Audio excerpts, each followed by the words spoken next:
जय हिंद।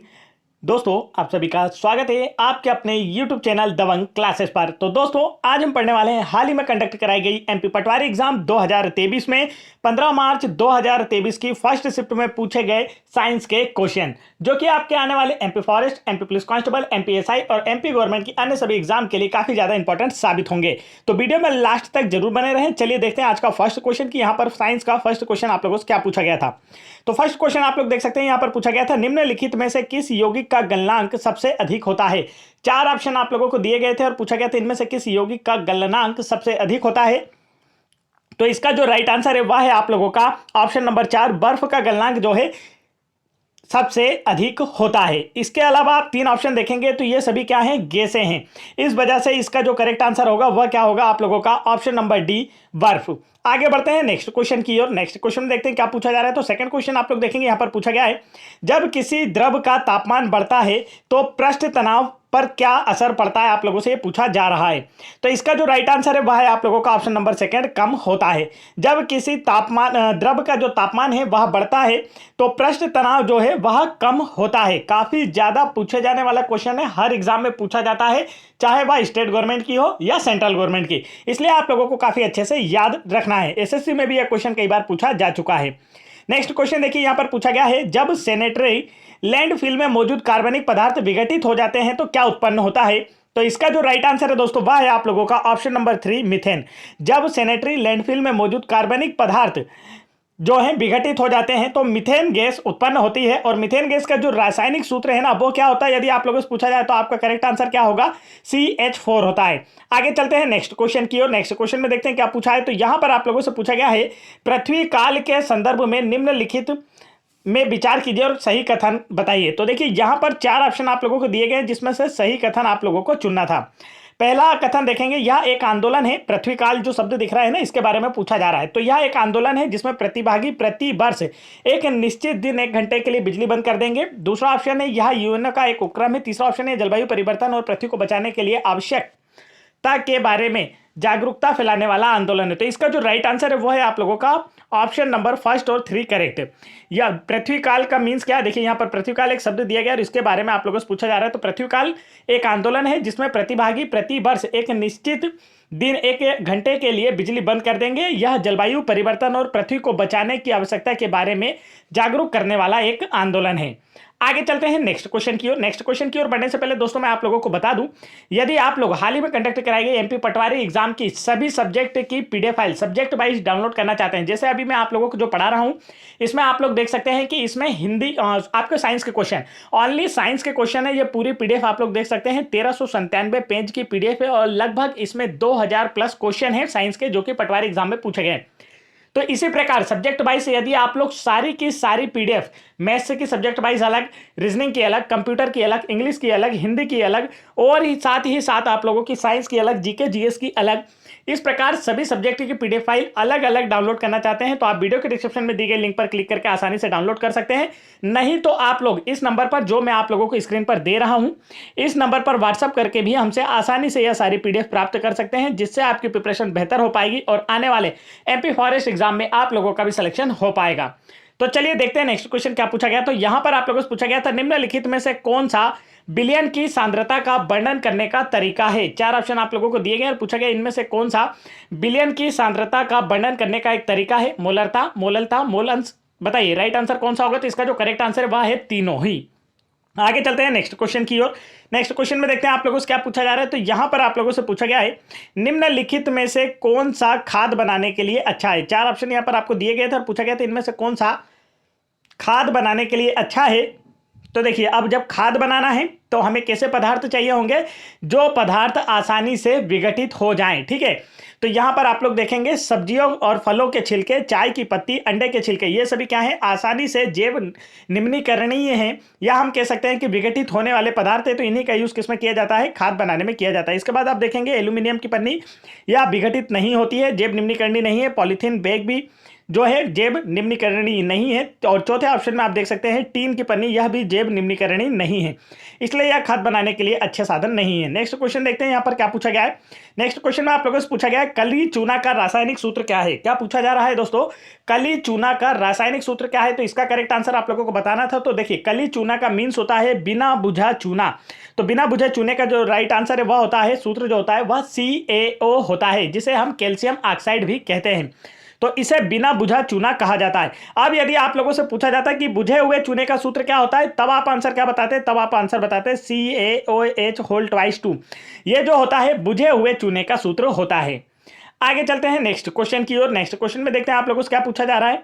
तो यहां पर आप लोग देखिए दिया गया है आप लोगों को नेक्स्ट क्वेश्चन में, निम्नलिखित में से कौन सा अपशिष्ट जल का विशिष्ट गुण है। 4 ऑप्शन आप लोगों को दिए गए, पूछा गया इनमें से कौन सा अपशिष्ट जल का विशिष्ट गुण है। दुर्गंध दिए गए, देखिए यहां पर बाकी विकल्प भी दिए गए। अपशिष्ट जल का मतलब जो गंदा पानी होता है उसके बारे में बोला जा रहा है। दुर्गंध आती है इसमें से, खराब स्वाद होता है, गंदा होता है। तो इसका जो राइट आंसर है ना वह है आप लोगों का ऑप्शन नंबर सेकंड। दिए गए सभी विकल्प अपशिष्ट जल के बारे में सही हैं।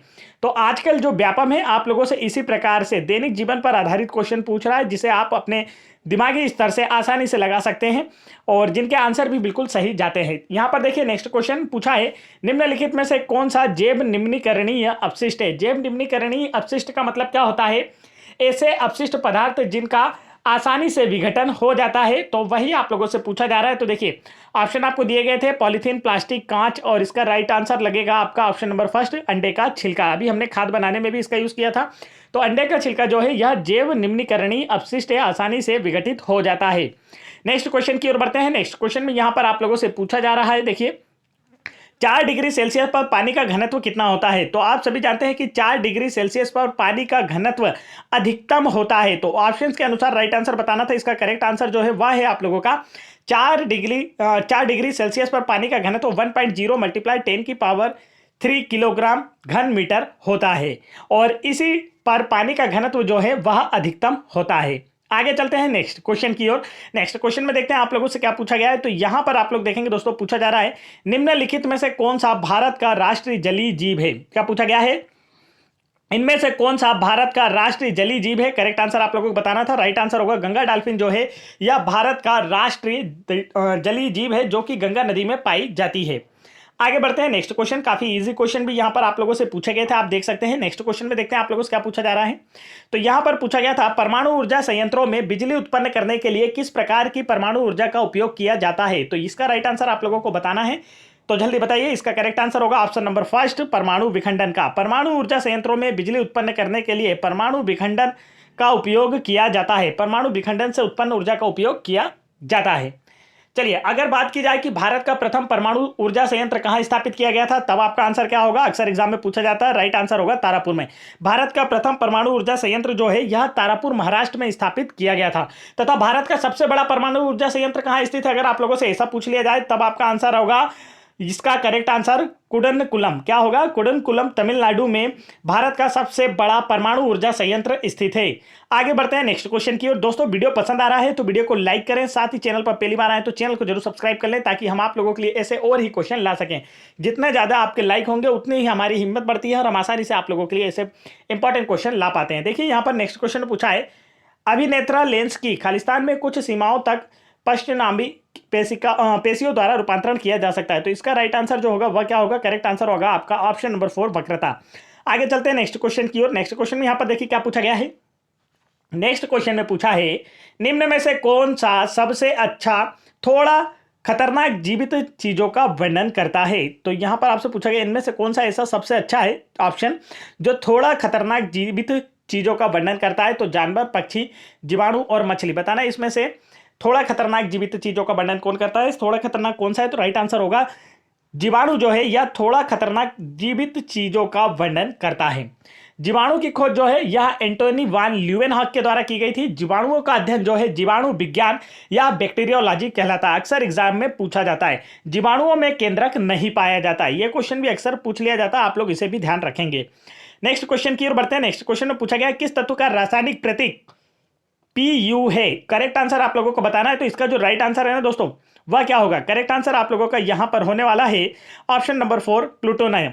प्लूटोनियम का जो रासायनिक प्रतीक है वह Pu होता है। क्या होता है, Pu होता है, जिसका परमाणु क्रमांक जो है 94 और परमाणु भार जो है 244 होता है।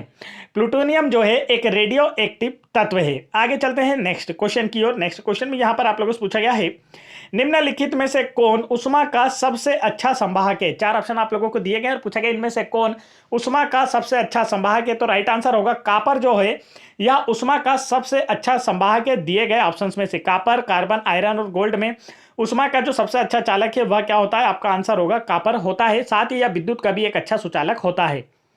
आगे बढ़ते हैं नेक्स्ट क्वेश्चन की ओर। नेक्स्ट क्वेश्चन में देखिए यहां पर क्या पूछा गया, तो आप लोगों से नेक्स्ट क्वेश्चन में पूछा है खाद्य श्रृंखला में प्रथम पोषी स्तर क्या है। तो आप लोगों से पूछा गया है कि खाद्य श्रृंखला में प्रथम स्तर पर क्या होते हैं। तो इसका जो राइट आंसर है दोस्तों वह है आप लोगों का ऑप्शन नंबर सेकंड, उत्पादक। खाद्य श्रृंखला में प्रथम स्तर पर जो होते हैं उत्पादक होते हैं और द्वितीय स्तर पर प्राथमिक उपभोक्ता होते हैं। यह आप लोगों को याद रखना है। प्रथम स्तर पर जो उत्पादक होते हैं, उत्पादक का मतलब होता है जो अपना भोजन स्वयं बनाते हैं, जिसके अंतर्गत पेड़ पौधे आते हैं। पेड़ पौधे जो हैं उत्पादक कहलाते हैं क्योंकि यह अपना भोजन प्रकाश संश्लेषण के माध्यम से स्वयं बनाते हैं। और जो इनका भक्षण करते हैं उत्पादकों का, वही क्या कहलाते हैं, प्राथमिक उपभोक्ता कहलाते हैं, जिसमें शाकाहारी जीव जैसे कि बकरी, खरगोश और शाकाहारी मनुष्य भी आते हैं। आगे चलते हैं नेक्स्ट क्वेश्चन की ओर। नेक्स्ट क्वेश्चन में देखिए क्या पूछा जा रहा है, तो यहां पर आप लोगों से पूछा गया है चक्रवात के केंद्र को क्या कहा जाता है। 4 ऑप्शन आपको दिए गए हैं और बोला गया है कि जब चक्रवात आता है तो उसके केंद्र को क्या कहा जाता है। तो इसका जो राइट आंसर है वह है आप लोगों का ऑप्शन नंबर फर्स्ट, चक्रवात की आंख कहा जाता है। जब चक्रवात आता है तो उसके केंद्र को चक्रवात की आंख कहा जाता है। आगे चलते हैं नेक्स्ट क्वेश्चन की ओर। नेक्स्ट क्वेश्चन में देखते हैं क्या पूछा है दोस्तों यहां पर। तो नेक्स्ट क्वेश्चन में पूछा गया है कौन डीएनए अणु के लिए सही युग्म का वर्णन करता है। 4 ऑप्शन आपको दिए गए, पूछा गया इनमें से कौन सा डीएनए अणु के लिए सही युग्म का वर्णन करता है। तो राइट आंसर होगा ग्वानिन जो है साइटोसिन। चलिए बढ़ते हैं नेक्स्ट क्वेश्चन की ओर।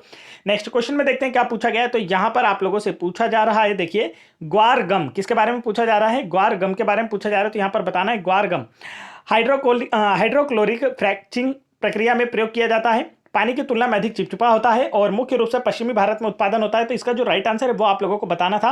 तो इसका जो करेक्ट आंसर है वह है ऑप्शन नंबर सेकंड। तीनों ही इसके बारे में बिल्कुल सही हैं। आगे बढ़ते हैं नेक्स्ट क्वेश्चन की ओर। नेक्स्ट क्वेश्चन में देखिए क्या पूछा गया है। तो यहां पर आप लोगों से पूछा गया है निम्नलिखित में से कौन सा श्वसन तंत्र का रोग है। 4 ऑप्शन आप लोगों को दिए गए थे, जिसके अनुसार जो राइट आंसर था वह था आप लोगों का एस्थमा। देखिए यहां पर हेजाफीलिया, एस्थमा और दस्त, इनमें से आपको बताना था कि कौन सा स्वतंत्र तंत्र से संबंधित है। श्वसन तंत्र का मतलब होता है कि आपकी सांसों की समस्या से। तो राइट आंसर होगा एस्थमा जो होता है यह श्वसन तंत्र से संबंधित एक रोग होता है, जिसमें एक व्यक्ति को किसी भी प्रकार की एलर्जी से उसे सांस लेने में क्या होती है, परेशानी होती है। तो ये थे दोस्तों आज के हमारे फर्स्ट शिफ्ट में पूछे गए साइंस के क्वेश्चन, जो कि आप लोगों के लिए काफी इंपॉर्टेंट साबित होंगे आने वाले एग्जाम में। वीडियो पसंद आया है तो वीडियो को लाइक करें। साथ ही अगर आप इस पूरी पीडीएफ फाइल को डाउनलोड करना चाहते हैं, देख लीजिए इसमें 2000 प्लस प्रश्न है, आप लोगों को आसानी से देखने को मिल जाएगी। पूरी पीडीएफ काफी बड़ी है। तो सब्जेक्ट वाइज एमपी पटवारी की सभी शिफ्टों की 70 शिफ्टों की पीडीएफ फाइल डाउनलोड करना चाहते हैं तो आप वीडियो के डिस्क्रिप्शन में दी गई लिंक पर क्लिक करके आसानी से डाउनलोड कर सकते हैं। नहीं तो इस नंबर पर, जो नंबर हमने आप लोगों को स्क्रीन पर दिया है, इस नंबर पर भी आप हमें व्हाट्सअप करके आसानी से सारी पीडीएफ प्राप्त करके अपनी प्रिपरेशन को बेहतर कर सकते हैं और आने वाले एग्जाम में सिलेक्शन ले सकते हैं। तो फटाफट वीडियो को लाइक करके चैनल को जरूर सब्सक्राइब कर लें। जय हिंद दोस्तों।